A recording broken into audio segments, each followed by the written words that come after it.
Madam నమస్తే అండి. జగన్మోహన్ రెడ్డి గారు తన కార్యకర్తల మీటింగ్లో మాట్లాడుతూ చంద్రబాబుని చంద్రముఖిని నమ్మకూడదు, చంద్రబాబుని నమ్మితే చంద్రముఖిని నమ్మినట్టే అని చెప్పేసి ఆయన ఒక మాట ప్రచారం చేస్తూ ఉన్నారు. అసలు ఏ విధంగా చూస్తారు దీన్ని? జగన్కి నేను గతంలో కూడా మాట్లాడానండి. మతి భ్రమించింది ఆయనకి. ఇంతకుముందు లండన్ మందులు వాడుకునేవాడు. ఈ పదవి పోయిన తర్వాత సీఎం నేనే సీఎం తక్కువ సీట్లు వచ్చినా నేనే సీఎం అనేది పబ్లిసిటీ చేసుకున్నాడు. ఎందుకంటే అధికారులందరినీ అలాగే పోలీసుల్ని అన్ని వ్యవస్థల్ని అడ్డం పెట్టుకొని నేను చెప్పినట్టు మీరు వినండి, నేను చెప్పినట్టు మీరు చెయ్యండి, మీకు ఏదన్నా ఇబ్బంది కనుక వస్తే నేనున్నాను.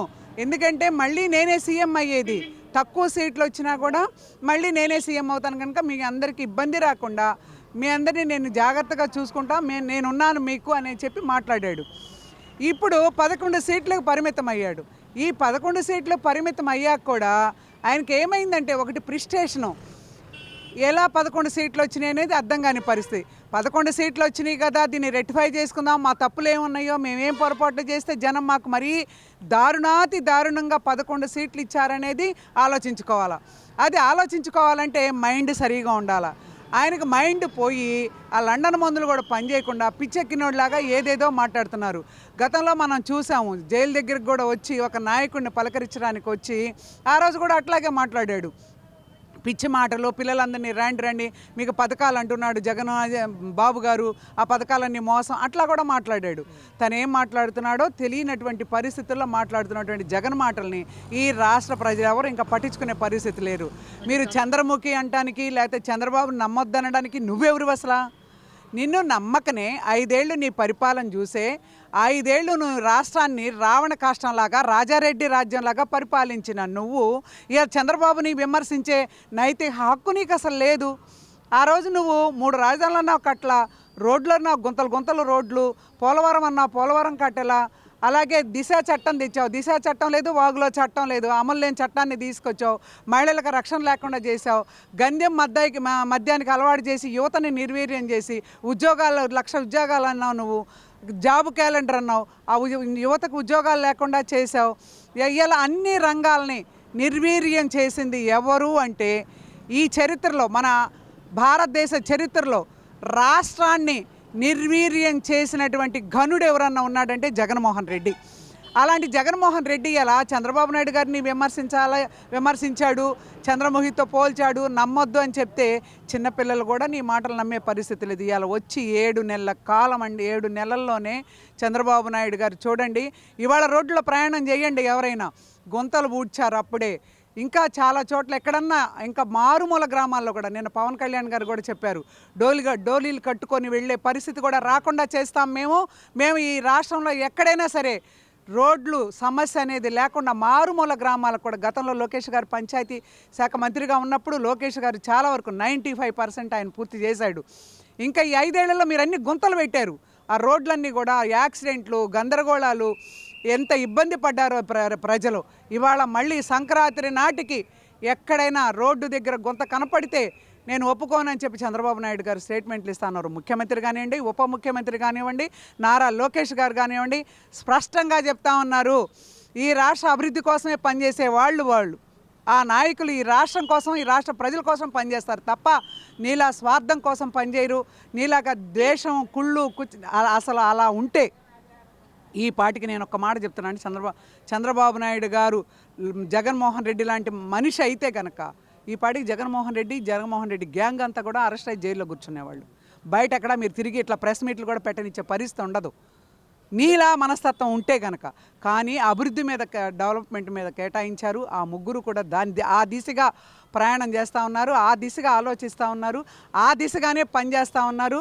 ఎక్కడ కూడా అన్న మాట తప్పకుండా పెన్షన్ల దగ్గర నుంచి, గ్యాస్ సిలిండర్ల దగ్గర నుంచి ఏమైతే ప్రజలకి హామీలు ఇచ్చారో ఆ హామీలను నెరవేరుస్తున్నటువంటి ప్రభుత్వం, ప్రజా సంక్షేమం కోరుకునే ప్రభుత్వం తెలుగుదేశం పార్టీ, చంద్రబాబు నాయుడు గారు. అంటే ముఖ్యంగా ఆయన మాట్లాడుతూ పగల తర్వాత రాత్రి వస్తుంది, రాత్రి తర్వాత మళ్ళీ పగల వస్తుంది, అలాగే రేపు మనం కూడా అధికారంలోకి వస్తాము, 2029లో ఖచ్చితంగా వైసీపీ జెండా ఎగరేస్తామని చెప్పేసి మాట్లాడడం. కానీ ఈ జనవరి 3వ వారం నుంచి జిల్లాల వారీగా కార్యకర్తలందరినీ కలుస్తాను, రాష్ట్రంలో పర్యటిస్తానని చెప్పేసి కూడా ఆయన మాట్లాడుతూ ఉన్నారు. ఏంటి మేడం ఎలా చూస్తారు?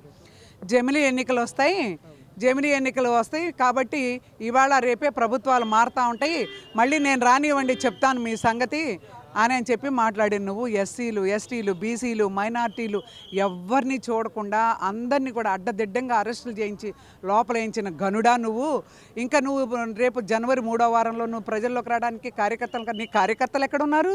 నీ కార్యకర్తలు లేరు, నాయకులు లేరు. నాయకులు కూడా నిన్ను వదిలిపెట్టి అందరూ పోయారు. నీ మెంటల్ ఎలాంటిదో, నీ మెంటాలిటీ ఎలాంటిదో వాసిరెడ్డి పద్మ స్పష్టంగా చెప్తానే ఉంది. నువ్వు ఎలాంటి మెంటలోడు, నువ్వు రాసిచ్చిన స్క్రిప్ట్ ఏదైతే ఉంటుందో అది చదివితే వాళ్ళ పదవి ఉంటుంది, అది చదవకపోతే వాళ్ళ పదవి ఉండదు.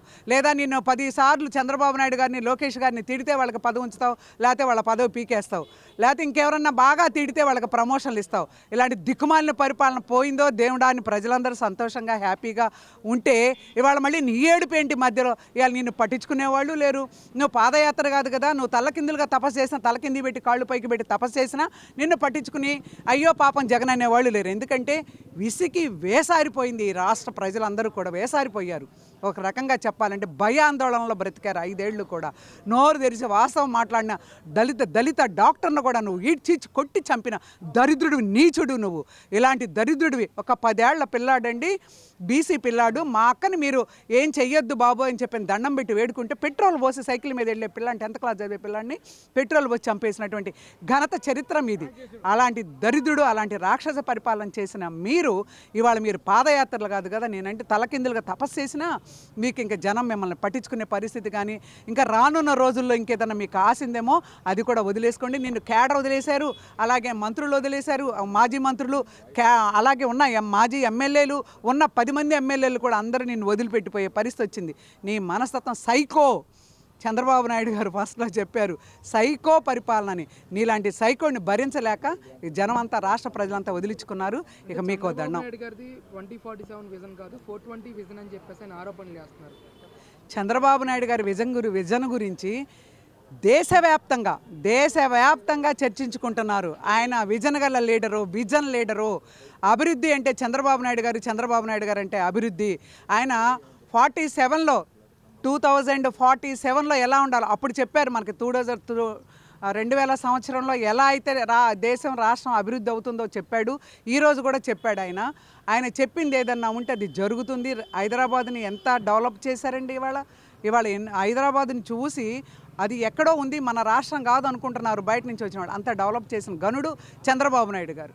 ఇవాళ ఈ రాష్ట్రాన్ని కూడా రాజధాని నిర్మిస్తాడు, అలాగే పోలవరం అయిపోతుంది, రోడ్లు కంప్లీట్ అవుతాయి, యువతకు ఉద్యోగాలు వస్తాయి, అలాగే మహిళలకి రక్షణ ఉంటుంది, రైతులు బాగుంటారు, అన్ని రకాల వ్యవస్థలు కూడా బాగుంటాయి చంద్రబాబు నాయుడు గారి టైంలో అనేది ఈ రాష్ట్ర ప్రజలందరూ అనుకుంటున్నటువంటి విషయం. అది నువ్వు ఒక్కడ ఏదో చెప్తే అది నువ్వు అబద్ధం చెప్తున్నావు అని కూడా అందరికీ అర్థమవుతుందో, నువ్వు కావాలని చెప్తున్నావు కూడా అర్థమవుతుంది.